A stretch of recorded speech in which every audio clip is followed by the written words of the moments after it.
Voltamos para o Facebook aí, pessoal. Desculpa aí, não sei o que na internet, ou se foi para o Facebook, caiu o link aí, nós voltamos novamente. Então, o que eu estava falando para vocês aí, só recapitulando para o pessoal conecta aí. Então, o Senhor fala para Gideão que mesmo ficando 10 mil homens, que eram muitos ainda. Então, olha o que eu falei para vocês, cada homem de Israel tinha que enfrentar 13 do povo dos midianitas. E aí o Senhor fala que é muito, imagina a situação de Gideão. Aquilo que ele já estava preocupado com o exército que tinha. E agora o Senhor está falando que era muito, com 10 mil ele já estava achando que era difícil vencer essa guerra. Imagina o Senhor falando que era muito. E aí o Senhor fala para ele, agora eu vou te dar um sinal daqueles que vão e daqueles que não vão. Aqueles que eu te disser vão, é os que vão. Aquele que eu falar para você que não vai, é os que não vão. Então preste atenção aqui.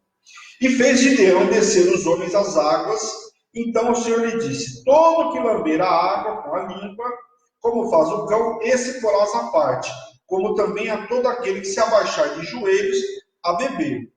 Foi o número dos que lamberam, levando a mão à boca, 300 homens, e todo o restante do povo abaixou de joelhos a beber a água. Então disse o Senhor a Gideão, com esses 300 homens que lamberam a água, eu vos livrarei e entregarei os midianitas nas suas mãos, pelo que outra gente toda que se retire, cada um para o seu lugar. Então veja bem aqui, desceram então esses 10 mil homens para beber a água lá, e alguns, né, ou seja, esse povo todo que soprou aí, 9.700 foram lá e se colocaram de joelho para beber a água, ou seja, completamente despreparado. Vamos um guerreiro, baixa lá de joelho, vai beber água, né? Está preparado para nada.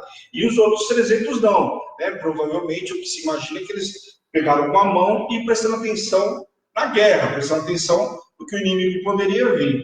E aí o Senhor fala melhor, então assim, esses 300 aí que lamberam, né, levando a mão à boca, e esses 300 aí é o que você vai para a guerra.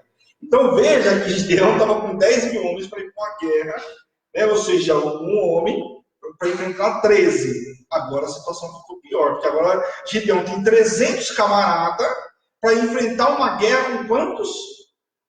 Com 10 mil homens. Aliás, com 135 mil, né, do exército inimigo, mas apenas com 300 homens. O que significava agora que Gideão, para vencer essa guerra, cada homem de Gideão tinha que enfrentar 450 homens do povo inimigo. Ou seja, não tinha como enfrentar essa guerra. Era uma guerra que, se não fosse o Senhor, Gideão não iria vencer essa guerra nunca. Como que vai vencer uma guerra? Gideão tinha que enfrentar cada camarada, matar 450 do outro. Era uma guerra desumana. Então o Senhor fala para ele, ó, tem muita gente aí, e aí o Senhor dá essa determinação que ele vá apenas com esses 300 homens para a guerra. Então você imagina a posição de Gideão agora. A atitude daqueles que se ajoelharam diante da água tipificava o quê? O grau de entrega frente à necessidade, pois facilmente se curvariam diante do inimigo. Eles se curvaram, se colocaram de joelhos, ele está se entregando na mão do inimigo. Então, automaticamente o Senhor eliminou esses homens. No entanto, os que lambiam a água, levando a mão até a boca, eram vigilantes e astutos e não deixariam se entregar, mesmo diante da pior sede, mas permaneciam em qualquer circunstância. Ou seja, aqueles outros lá, com sede demais, faziam qualquer negócio para beber a água, os outros não. Mesmo com sede, mesmo diante de uma sede como era, se portavam vigilantes, estavam preocupados com o inimigo. Então aqui o Senhor já deixa claro com quem Gideão poderia contar. Naquela mesma noite, o Senhor mandou que Gideão descesse ao arraial do inimigo e que ele os entregaria em suas mãos. E caso ele tivesse dúvida, era só ele descer e ouvir o que eles diziam a respeito de Gideão. Olha só o que o Senhor fez. Você está com dúvida? Aqui o Senhor não deixou nem Gideão fazer mais algum teste com ele, já falou logo direto. Você tem dúvida do que eu vou fazer? Então desce até o arraial do inimigo e presta atenção no que ele está falando lá. Ouve o versículo do 12 até o 14. Os medianitas, os amalequitas e todos os povos do Oriente cobriam o vale com gafanhotos em multidão. E eram seus camelos, e eram multidão inumerável, como a areia que há na praia do mar. Então veja aqui que não eram poucos. Por isso que eu estou falando para vocês de 135 mil, o número vai vir. Eu vou falar para vocês já vai passar. Tem uma passagem que fala, mas aqui a gente vê o quê? Que eles eram tidos como areia, tamanho era a quantidade de inimigos. Que Gideão enfrentaria com apenas 300 homens. Chegando, pois, Gideão, eis que certo homem estava contando um sonho ao seu companheiro e disse: tive um sonho, eis que um pão de cevada rodava contra o arraial dos midianitas e deu de encontro à tenda do comandante, de maneira que esta caiu e se virou de cima para baixo e ficou assim estendida. Respondeu-lhe o companheiro e disse: não é isto outra coisa senão a espada de Gideão, filho de Joás, homem israelita, nas mãos dele entregou Deus os midianitas e todo este arraial. Olha só, o próprio inimigo estava contando um testemunho que ele tinha tido, né, um sonho, onde ele está declarando que o Senhor tinha entregado eles mesmos nas mãos da espada, né, nas mãos de Gideão, ou seja, que ele mataria com a espada dele. Então presta atenção. Um exército, como eu falei para vocês, de 135 mil, eles não sabiam que tinha, né, que Gideão só ia enfrentar com eles com 300 homens. Mesmo assim, sem saber de tudo isso, o que acontece? Eles eram um número muito maior do que o povo de Israel, o povo de Gideão. Então veja o que acontece. Aqui, ainda assim, eles estavam tendo o sonho de que o Senhor tinha entregado eles na mão de Gideão. Então, quer dizer, estava claro que eles temiam o Senhor e sabiam que Deus era capaz. Talvez se Deus tivesse alguma dúvida agora, sanaria toda a dúvida de Gideão. O Senhor deixa muito claro para ele: Gideão, fica tranquilo que eu sou com você. Você é homem valente. Vai na força do teu braço, ó homem valente. É por isso que o Senhor falou para ele. Porque o Senhor sabia que ia dar poder. Quem iria capacitar Gideão era o Senhor. E muitas das vezes, qual é a nossa dificuldade? Nós nos vemos como Gideão, só que nós esquecemos que quem vence a batalha, quem nos dá a vitória é o Senhor. Quem que deu a vitória para Davi? Davi fala que ele era pequeno, que até a roupa do próprio Saul, a armadura que foi dada para ele enfrentar Golias, né, que a armadura ficou ruim demais. Você vê alguns filminhos aí contando, a gente postou para as crianças aí em um dos relógios de oração, a armadura ficava bamba, ele não conseguia nem andar com aquela armadura. Ele falava: larga a mão de armadura, desse jeito aí que eu não vou vencer mesmo, né, o grande Golias, eu não vou enfrentar ele desse jeito, que eu vou perder mesmo com essa armadura, para me atrapalhar. Então a gente vê muito claro que é que capacita o Senhor. Então, quando o Senhor te der uma palavra, parece que é muito difícil, às vezes você vai achar que parece um absurdo. Aqui o Senhor te dá uma palavra de vencer uma guerra que para você parece um gigante que não tem limite de tamanho, né? De tão grande que é.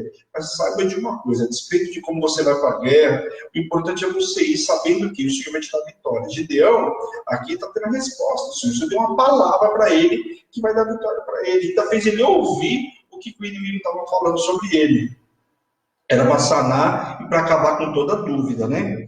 Então, tendo ouvido isso a Gideão, adorou o que o Senhor estava falando, adorou o Senhor e tornou o arraial e deu trombetas e cântaros vazios e estratégia para seus homens que fizessem tudo o que ele faria e deveriam ficar todos em volta do arraial do inimigo. Então, o que acontece?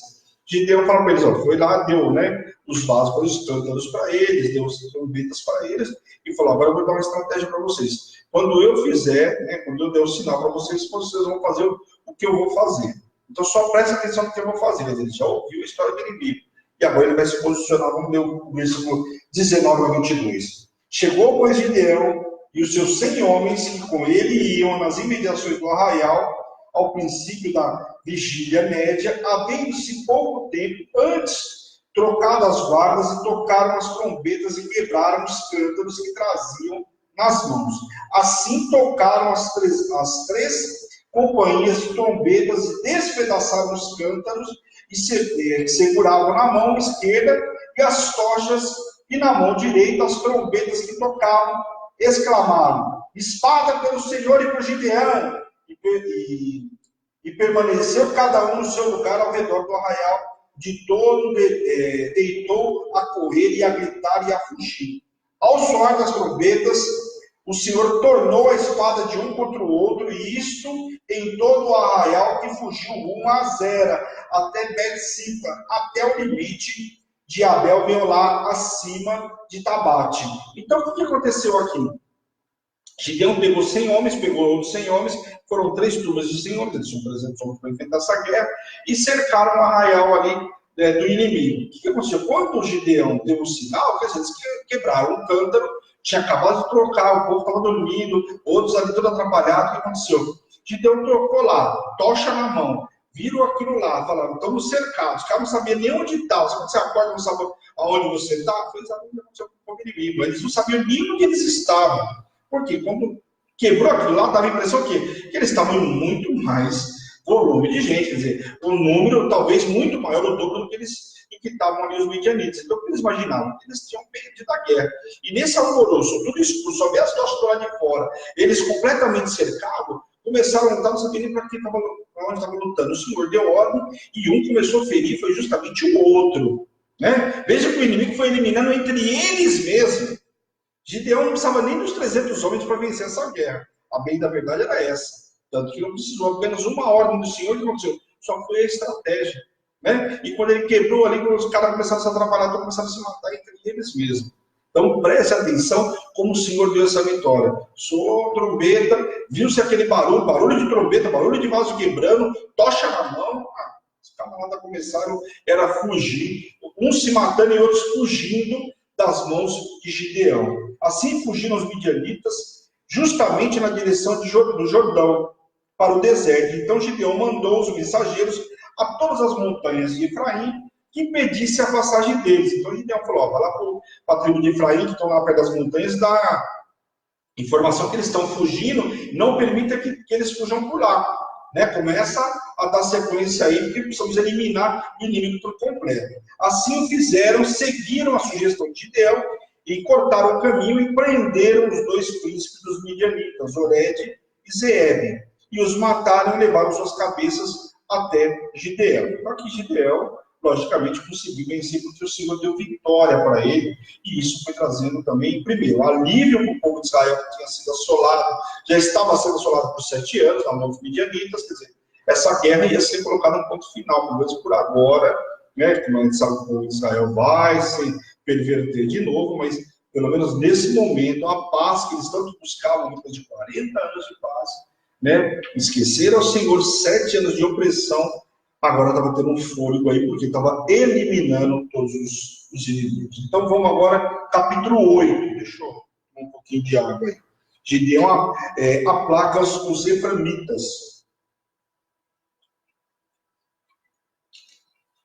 Veja que Gideão, só lembrando para você entender agora o contexto do capítulo 8. Gideão mandou os mensageiros a todos os eframitas para que interceptasse lá o povo, alguns que fugiram dos midianitas. Então presta atenção aí. Vamos ler o versículo 1 ao 4, você vai entender por que eu falei isso para vocês. Então os homens de Efraim disseram a Gideão: que é isso que nos fizeste, que não nos chamaste quando foste pelejar contra os midianitas? Então o que eu falei para vocês? Aqui os eframitas estão reclamando que eles não foram chamados para essa guerra. Que só ficaram sabendo agora que chegou um mensageiro lá para eles interceptarem justamente os midianitas que estavam fugindo. E aqui eles estão questionando a Gideão: por que você não chamou a gente para ir para essa guerra? Qual foi o motivo? Presta atenção aí. E contenderam fortemente com ele. Porém, ele disse: que mais fiz eu agora do que vós? Não porventura os rabiscos de Efraim melhores do que as vindimas de Abiezer? Deus entregou nas vossas mãos os príncipes dos midianitas, Oreb e Zeeb.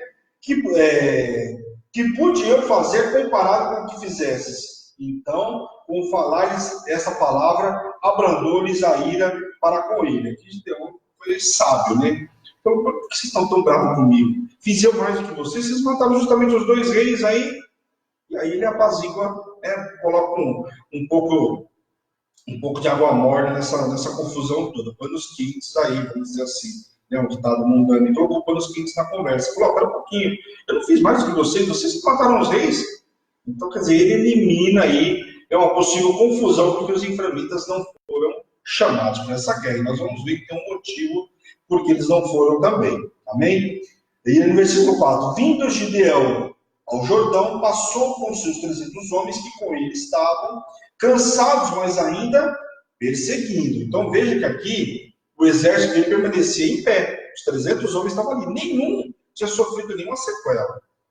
Então veja o quanto é importante. Nós vimos aí no livro de Números, nós vimos que teve guerras aí, teve guerras que o povo foi, venceu, não teve uma baixa, e eles voltaram a pedir uma oferta ao Senhor de gratidão. Porque foram, sei lá, 2.000 homens para a guerra, botou 2.000 homens. E aqui você vê uma guerra contra 135.000 homens.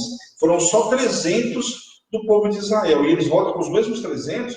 Aqui só relata que eles estão cansados. Afinal, tiveram que enfrentar uma guerra. Muitos se mataram, outros eles tiveram que matar e outros fugiram. Então, assim, eles estavam apenas o quê? Cansados e com fome. Por quê? Estavam vindo de uma guerra. Né? E foram ali, os efraimitas pegaram, que entregaram a cabeça dos 2 reis ali que eles tinham matado. E aí começa a confusão também aí por conta disso, né?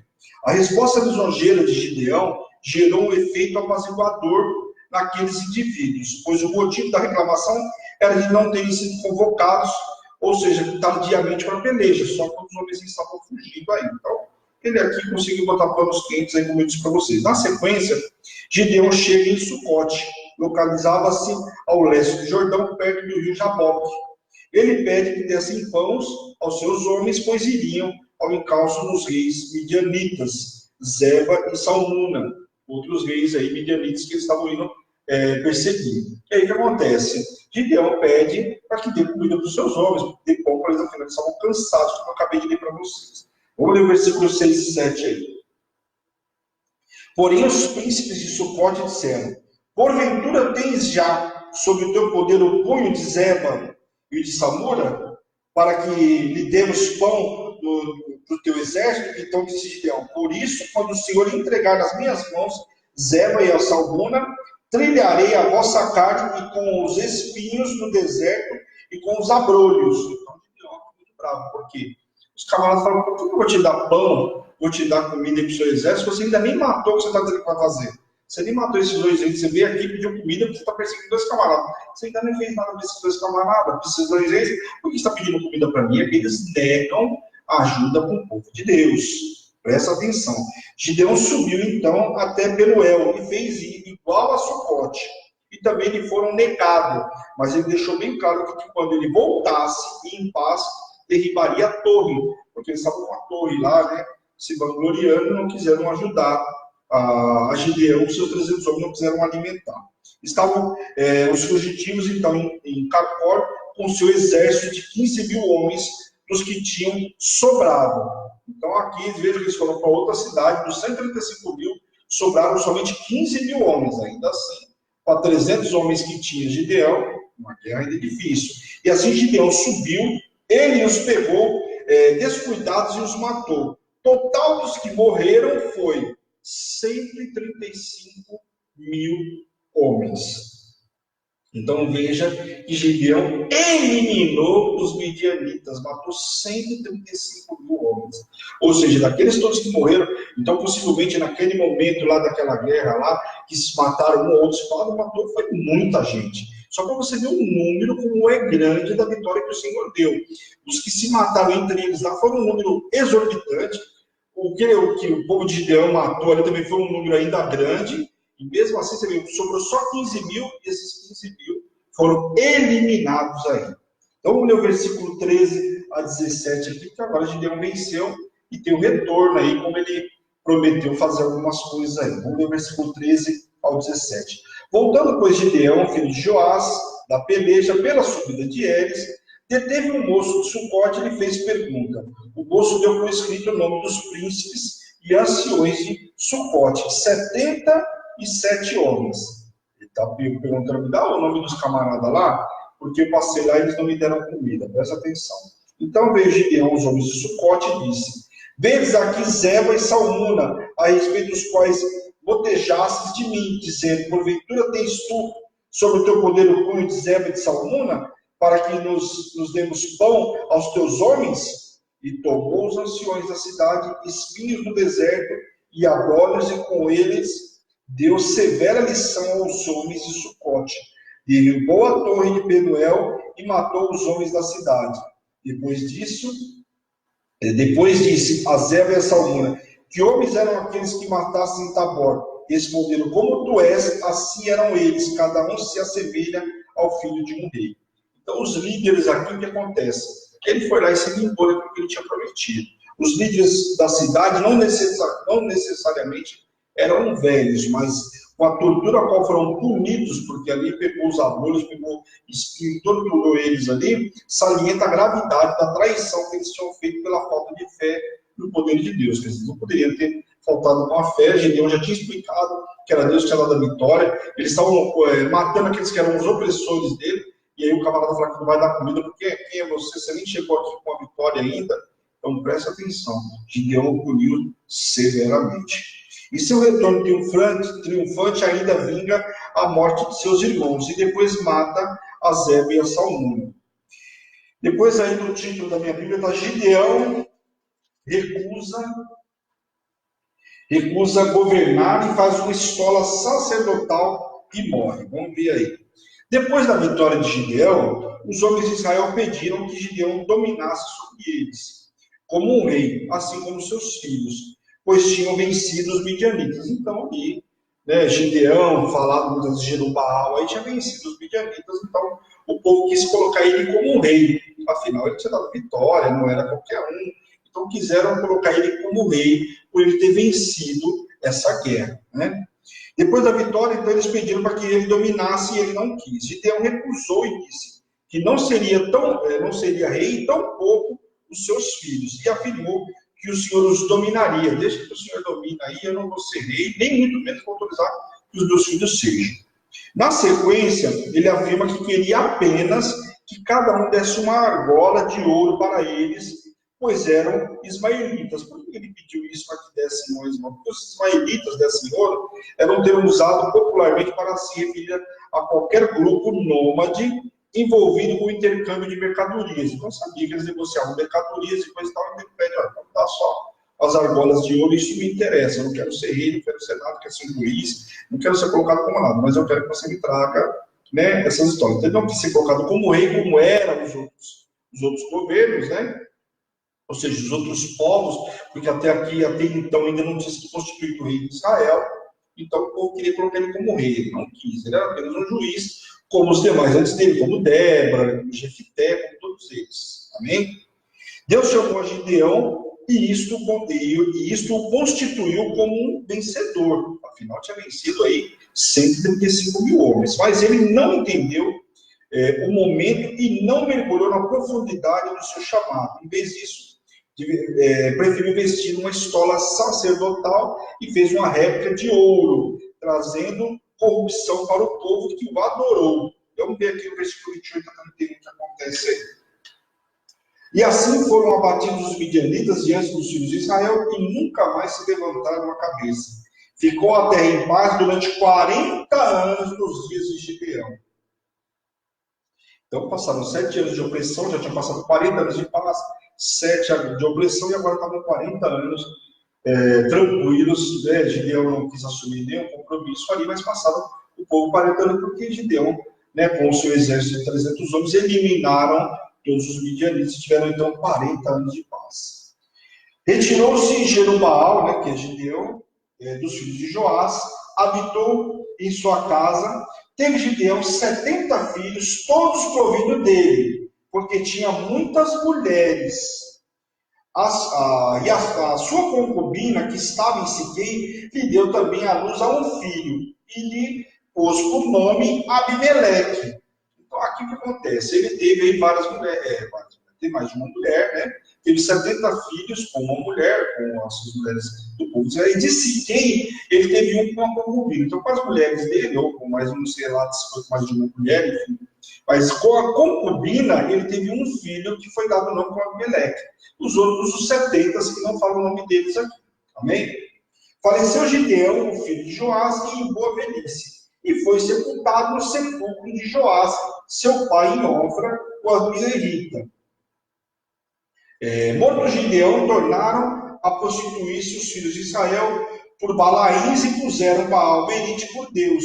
Os filhos de Israel não se lembraram do Senhor teu Deus, que os livrasse do poder de todos os seus inimigos ao redor, nem usaram a benevolência com a casa de Jerubaal, a saber Gideão, segundo todo o bem que ele fizera. Então, aqui o que acontece? O povo, como a gente sabe, depois de 40 anos de paz, começaram a esquecer o que Deus tinha feito. com a morte de Gideão, o povo já não lembrava de mais nada, né? Passados 40 anos, o povo foi se corrompendo novamente. Com a morte de Gideão, o povo voltou a se prostituir após os Balaíns e puseram, inclusive, Baal Berite como Deus.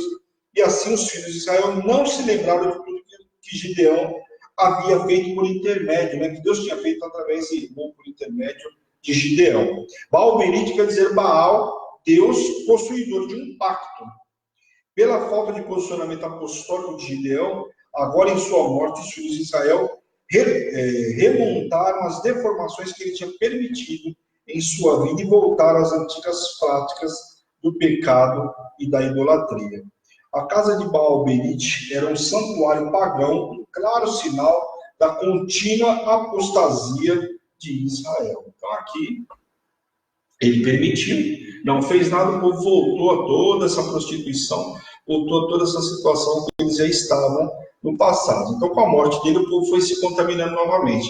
Então, uma das coisas que eu frisei bastante para vocês no livro de Juízes, a gente vê muito, é exatamente o que o povo faz. O povo se limpa, fica 40 anos tranquilo e começa a se contaminar. E é exatamente o que eu falo para vocês que é o nosso dia de hoje. Nós andamos muito bem na presença do Senhor, passamos por aperto, né, por apuro, clamamos ao Senhor, Deus de misericórdia vem, né, nos dá uma palavra, manda um sacerdote, te ajuda, te livra daquela situação, e depois, parece que quando está tudo bem, esquece novamente do Senhor e começa a entrar na contaminação de novo. Foi o que aconteceu do povo. Só que a contaminação que trouxe a idolatria, trouxe tudo mais. Você vê que Gideão estava tão corrompido, né? Depois de tudo que Deus fez com ele, dando essa vitória, se corrompeu, não quis assumir aquilo que o Senhor tinha preparado ele para fazer. E ele preferiu o quê? Pediu uma história sacerdotal, preferiu as riquezas, né, ao invés de fazer, ou de continuar fazendo aquilo que Deus tinha determinado. Mas uma coisa é fato, o Senhor levantou Gideão não tinha capacidade nenhuma, é fato, né, com 300 homens, mas nunca queria vencer essa guerra, mas o Senhor levantou ele, capacitou ele, e deu vitória e tirou o povo da mão dos midianitas. Então o Senhor vai levantar quem Ele quiser, para te tirar de alguma situação, para te tirar, né, de opressão. Então nós temos que lembrar sempre o quê? O Senhor tem um escape. E na hora do escape ele usa quem Ele quer. No caso aqui ele usou a Gideão. Então o número era um número bastante significativo. Isso é um exemplo daquilo que Deus pode fazer, né? Então, o que Deus fez no Egito, isso aqui não era nada. Mas aqui, realmente, um homem para enfrentar 450, que estratégia é essa? Às vezes, quando nós estamos apurados, por conta de algumas situações, por algumas sentenças, como que eu vou vencer essa situação? É como ver aqui Gideão, e com a guerra. Se os camarada, convenhamos, né? Vamos com os olhos naturais aí, né? Sem o olhar espiritual. Como que eu vou sair com a guerra, vou levantar de manhã, e vou falar, vou com a guerra, onde eu tenho que enfrentar 450 camaradas. Isso, eu tenho que matar eles, você concorda? Só que eu não tenho que matar um só, eu tenho que matar 450. Pense, enfrentar 13 já era algo difícil. Você imagina enfrentar 450. Então não era uma vitória tão simples. Então somente o poder de Deus aí vai interferir nessa situação e dar vitória para Gideão. Amém? Glória a Deus, pessoal. Então finalizamos aí o capítulo 8, eu só depois a gente andar 2 capítulos, porque vai começar a história do filho de Gideão. Então, para não ficar a história cortada no dia, nós continuamos, porque também já é 7 horas aí, nós continuamos na segunda-feira, aí contando a história, então, já do filho de Gideão, que é quem vai matar os irmãos, vai fazer de tudo para assumir a posição que o pai não quis assumir. Então, você vai ver segunda-feira o que te espera aí nessa história de Gideão, do filho de Gideão, em nome de Jesus. Amém? Vamos orar então em nome de Jesus e encerrar a luz da palavra de hoje. Amém? Glória a Deus. Desculpa para vocês que o Facebook travou, né? Caiu, novamente não foi a internet, eu conferi que não foi a internet. O Facebook trava, mas a gente voltou aí, glória a Deus. Vai estar salvo depois no YouTube em 2 partes, parte 1 e parte 2 também novamente. Amém, pessoal? Glória a Deus. Vamos orar? Senhor, meu Deus e meu Pai, nós queremos te louvar, te agradecer por essa luz extraordinária que o Senhor preparou, por essa palavra que nos foi ministrada, Senhor, em nome de Jesus. Quero te pedir, Senhor, que aonde chegou essa palavra hoje, onde vai chegar na retransmissão, leve cura, leve restauração, Pai, em nome de Jesus, a todas as famílias, Pai, em nome de Jesus. Abre o entendimento, Pai, dos teus servos, Pai, que essa palavra possa chegar aos 4 cantos dessa terra, Pai, em nome de Jesus, Pai. E eu, como servo e ministro do Senhor, envio os teus servos no final de semana extraordinário, debaixo de poder, de unção e autoridade em nome de Jesus. Amém. Amém, queridos? Glória a Deus. Você tem um final de semana extraordinário. Não esqueça, domingo nós temos culto às 10 horas da manhã. Então eu espero vocês aí, né, nas famílias conectadas em Cristo, às 10 horas da manhã no domingo. Não tem Santa Ceia, tranquilo, mas esteja online com a gente vai estar não só pelo Facebook, mas também pela Rádio Hebrão. Então, temos encontro marcado domingo, amém? Mas vale um dia na casa do Senhor que veio fora. Você pode ir para qualquer lugar, depois que você entregar a tua oferta no altar do Senhor. Vai para ir na Hebron, tem uma parte boa. O culto é de manhã, quando for meio-dia, você está liberado. Você vai almoçar na casa do parente, vai passear, faz o que você quiser.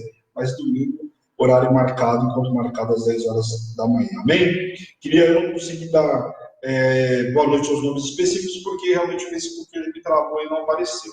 Mas sintam-se todos abraçados aí em nome de Jesus. E o Senhor toque por liberte e restaure cada um de vocês. Amém? Esta é Hebron, Igreja Apostólica Internacional, a minha terra prometida, a sua terra prometida, a igreja que te ama. Um grande beijo. Tchau, tchau. E não se esqueça, 9h30 da noite nós temos o quê? Nós temos o Bispão aí no programa Gospel Night pela rádio, pelo Facebook. Como não tem, pessoal, só lembrando que isso eu avisar para vocês. O único programa que não fica salvo é esse do Bispo, hoje à noite, que louvor por conta dos direitos autorais, o Facebook não permite. E depois ele trava aí, bloqueia a gente, então é só ao vivo. Então esteja ao vivo aí às 21 horas, amém? Um beijo grande, tchau, tchau. Vamos ver Facebook.